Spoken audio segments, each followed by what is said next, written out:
Morning, honey. Your pancakes are ready, nice and warm. They smell good, Mom. Take your time, okay? We've got a few minutes before the bus. Thanks.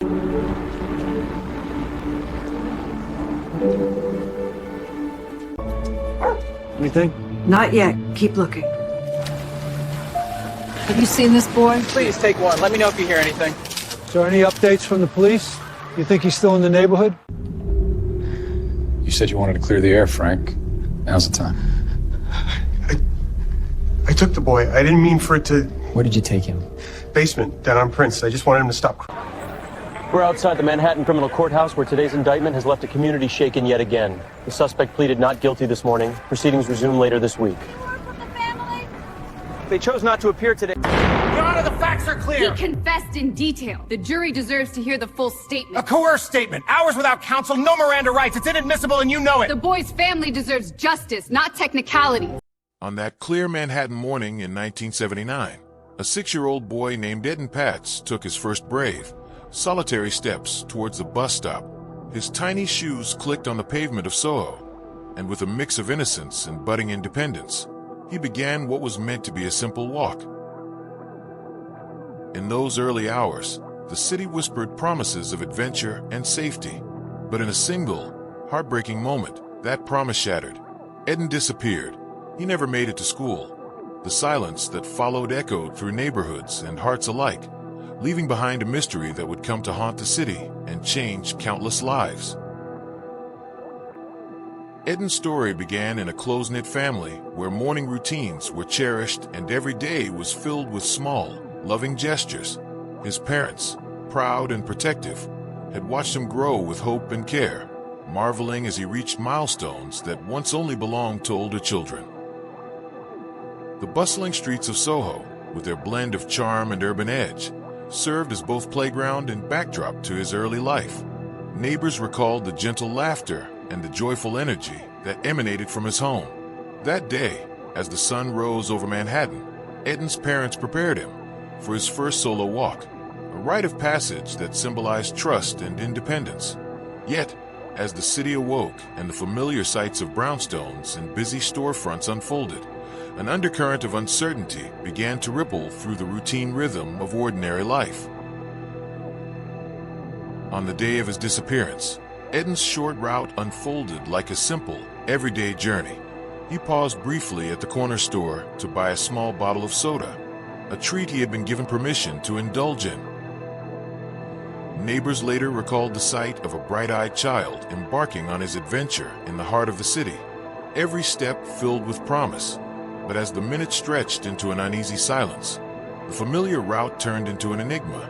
Eyewitness accounts became fragmented memories, a flash of color, a distant figure, and then nothing.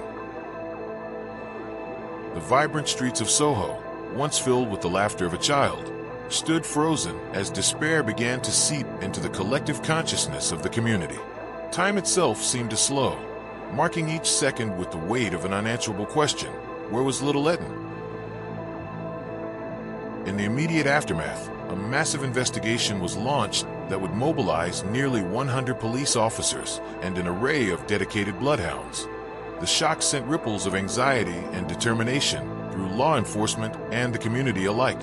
Etan's father, Stanley Patz, an accomplished photographer, took to the streets, distributing countless photos in a desperate bid to bring his son home. These haunting images soon found their way onto milk cartons nationwide, marking the first time a missing child's face faced public scrutiny in such a manner. The police scoured every nook and cranny of SoHo, questioning residents and following leads that sometimes disappeared into the fog of urban chaos. Early in the investigation, suspicion briefly centered on figures such as Jose Ramos, a convicted child molester, though he was never ultimately charged with involvement in Etan's disappearance. Still, the presence of any possible lead ignited hope among a community desperate for answers in the bewildering aftermath of that fateful morning. Years later, the case was reopened in 2010, bringing renewed scrutiny and fresh resolve to an unsolved mystery. Investigators revisited the long cold files, determined to pull every hidden thread from the ruins of past inquiries. A basement search uncovered new evidence, and slowly, a narrative began to take shape that combined long-standing fears with unexpected revelations. In 2012, Pedro Hernandez, a former convenience store clerk with a troubled past, confessed to luring Etan into his store and ending his life. His admission, shrouded in controversy and punctuated by conflicting accounts, rekindled emotions and reopened old wounds. The confession was met with both relief and skepticism, a truth so devastating it challenged the integrity of previous investigations and exposed the frailties inherent in searching for justice in the face of overwhelming grief. The legal process that followed was fraught with tension, as the trial unfolded against a backdrop of public outcry and persistent doubt. Early procedures were marked by conflicting testimonies and debates over the reliability of evidence. Prosecution and defense sparred over every detail, as the case transformed into a battleground for questions of consent, mental illness, and the coercion of confessions.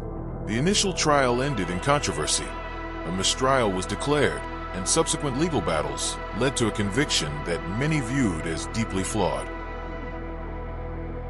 In a stunning development, a federal appeals court in July 2025 overturned Pedro Hernandez's conviction, citing improper jury instructions regarding his confession. This decision not only reopened wounds, but also forced society to confront the profound uncertainties and imperfections of a justice system struggling under the weight of a child's lost life. Even as legal debates raged, the impact of Etan's disappearance resonated far beyond courtroom dramas and appeals. In 2001, Etan was legally declared dead, a somber administrative measure that marked a tragic endpoint to the frantic efforts of family and community alike. His case became a catalyst for wider change, forever altering how society approached child safety. National Missing Children's Day, observed each May 25th, stands as a poignant reminder of one young life's vanished hopes and the ongoing battle to protect children in an unpredictable world. The innovation of placing missing children's photos on milk cartons transformed public awareness and laid the groundwork for modern child safety practices. Etan Patz's legacy, born of unspeakable loss, continues to shape legislation and inspire communities to remain vigilant and compassionate in the face of darkness. As we look back on this enduring mystery, we are confronted by the stark realities of loss and the relentless pursuit of truth. Etan's story is a reminder that even in our brightest cities, shadows can fall unexpectedly, and the search for justice is often as complex as it is necessary. The investigation that began in a single moment of disappearance has woven itself into the fabric of our collective memory, urging us to examine not just the safety of our streets, but the depths of our empathy. His journey from innocent wanderer to the centerpiece of a national tragedy calls on us to honor his legacy by ensuring that the wounds of yesterday do not dictate the safety of tomorrow. This narrative of a small boy lost in a vast city stands as both a cautionary tale and a tribute to the persistent human spirit in the face of overwhelming uncertainty. The haunting images of Etan's face on milk cartons, the tireless efforts of his father, and the endless hours of painstaking investigation remind us that in every tragedy there exists a call to action. The shadows of doubt that once clouded the truth have, over time, given way to a more urgent, compassionate dialogue about protecting our children.